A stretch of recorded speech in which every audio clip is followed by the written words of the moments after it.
Okay, so andito naman tayo sa ating bagong video, bagong vlog. At ang ating video ngayon ay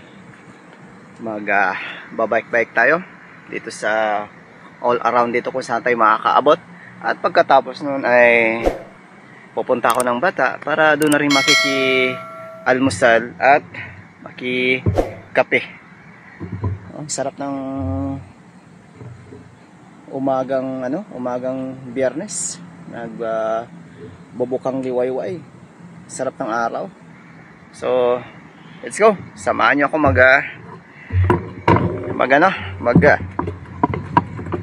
magbabike-bike. Ang sarap nito, sarap pagpapawis. Alam nyo, kailangan natin panatilihin ang ating kalusugan sa pamagitan nitong pagbabike-bike.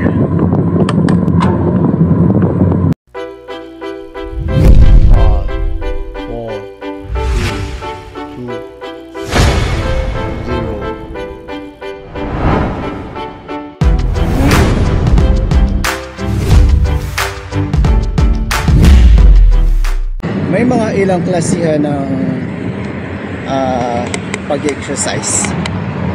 Merong heavy, merong light. At yung heavy ay yung mga nag-gym. Yan sila, yung nagbubuhat ng mabibigat. Yan sila mga heavy exercise. At yung mga light naman ay katulad itong mag-jogging, maglakad-lakad,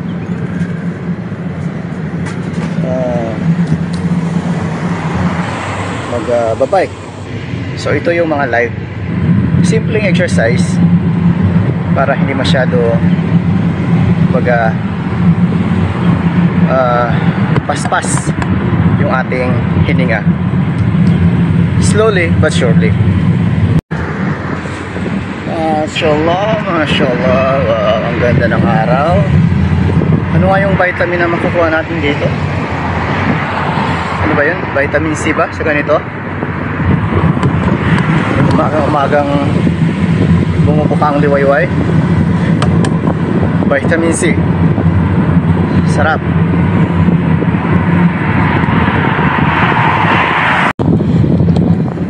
Ayun sila mga kabay, nakasalubong ko. Pupunta yata sila sa sa Wadi Hanipa. Yung Wadi Hanipa ay yan siya, merong malaking dyan, yung parang park, tapos meron siyang ilog. Pwede ring mamingwit doon. Usually ang mga isda niya doon is tilapia. Kasi noon madalas ako napapadpad doon, tapos may natsyempohan akong kabayan na namimingwit. Vlogger yun, namimingwit siya.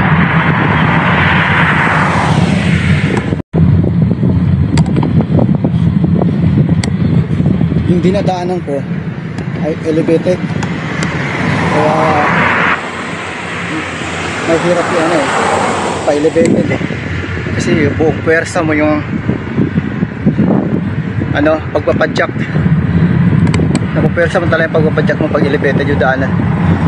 Ito hinihinga lang ako pero mamaya pag uwi ko maganda na, kasi medyo relax na, kasi hindi naman pa-elevated. Paano na siya? Anong tawag sa pag elevated? Bakit? Pag pababa yung palusong, anong tawag dyan? Yung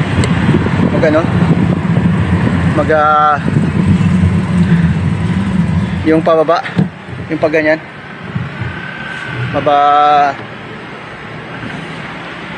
basta yun na yun. May nagdadaanan ng pulis, konting ingat, baka hanapan tayo ng gusto dito. Sorry, yung pawis ba?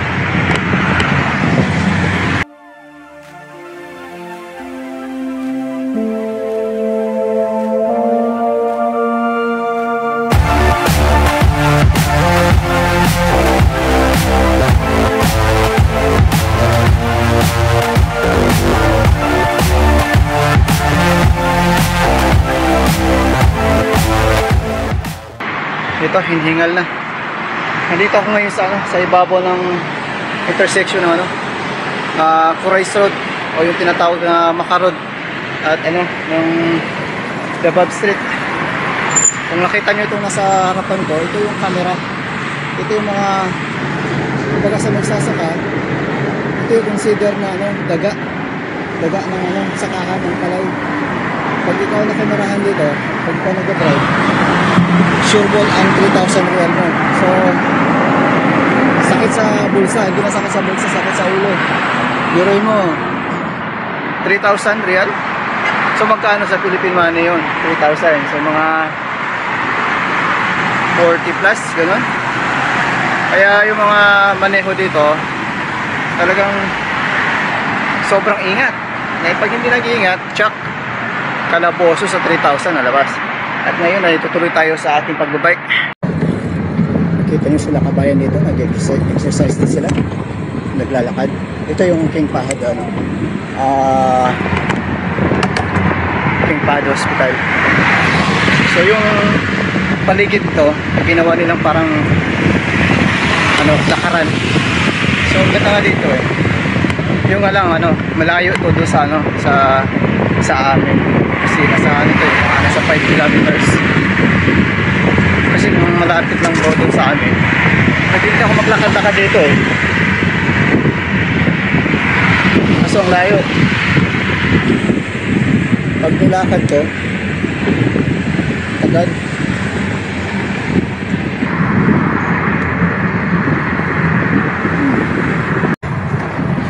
Kakamuy ako ng pandesal. May pandesal.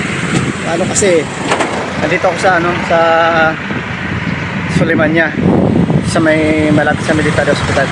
Dito yung area ng mga kabayan natin kasi dami nakatira dito ng kabayan natin, tsaka karamihan na nagtatrabaho dito sa Military Hospital ay mga kabayan natin.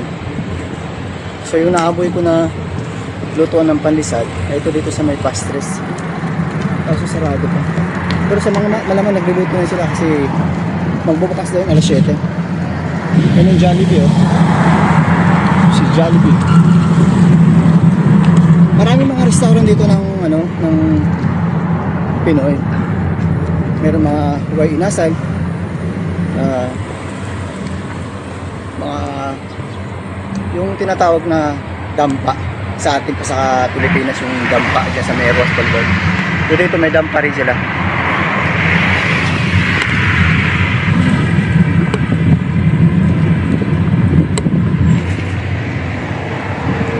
Ayun, si kabayan.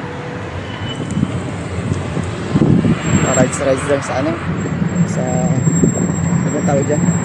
Electric bike. Okay. So, ito yung Lapas Batchoy. Lapas Batchoy. At saka Blue Ribbon. Bukas na sila.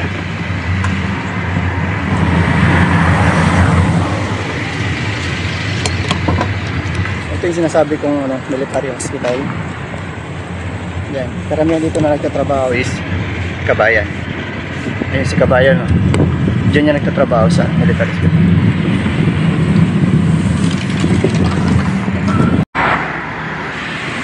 Dito sa area na to, sa may King Fahd Hospital, yung sinasabi ko kanina na yung sa labas nito ay ginawang parang oval.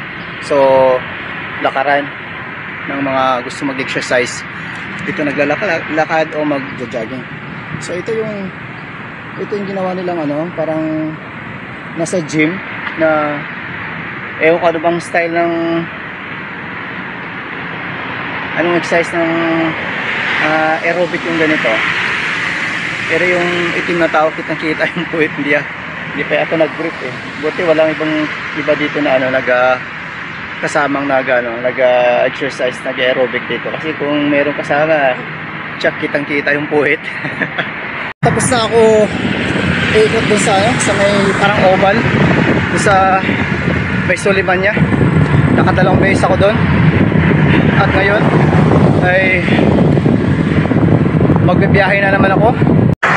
Itong lugar na to sa may Dabab Street, papuntang Bata, paggaling ka dun sa King Fahd Hospital, itong sa kanan at kaliwa ko, lahat ito ay lugar ng ng bentahan ng mga medical supplies. Lahat yan dito. Lahat. Kahit anong hanapin mo dito para sa medical supplies, mahanap mo sa kaliwat kanan na lugar nito. Itong mga nakahilera dito, mula doon hanggang papunta doon sa may sa may traffic light. Lahat yan mga medical supplies. Kaya yung mga gusto magnegosyo dyan ng medical supplies, dito na kayo mangumpra dito sa lugar na to. Lahat to Almurad po medical devices and supplies. Yun naman Rafael Alawad Center for medical supply.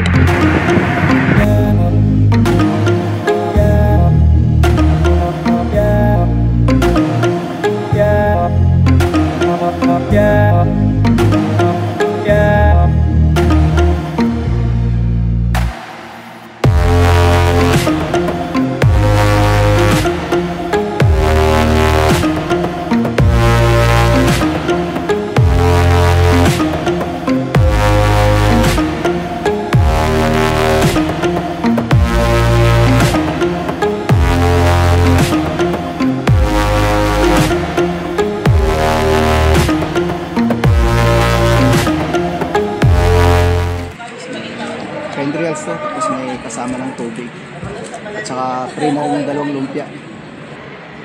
Free ba yung 2 lumpia? Kala ko libre. Joke lang. Wala pala akong pera. buti pinakain ako. Tapos maghanap ako dito ng ATM para makapag-withdraw dahil nagbabayad ako. Sabi ko wala pala akong pera. Sabi ni kabayan, pwede naman mamaya mo babayaran. So okay naman ng kabayan. So mag-withdraw muna ako dito. Tapos babalikan ko si kabayan. Hiningal ako ng husto. Grabe. Ngayon pa-elevated yun Pa-elevated tong tinadaanan ko, kaya itinutulak ko na tong bike. Kasi ang bigat na ang bigat na ng binti ko. Kaya nilalakad ko na lang. Sobrang pagod ko. Okay.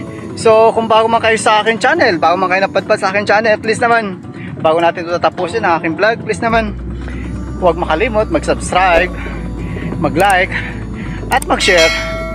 At pakihit ang all notification bell para maging updated guys sa naman video aking i-upload. Laging alalahanin ang aking mensahe sa anumang aspekto natin buhay, sa ating pang araw-araw. Huwag kalimutan ng safety first. Maraming salamat. Ingat lagi dyan.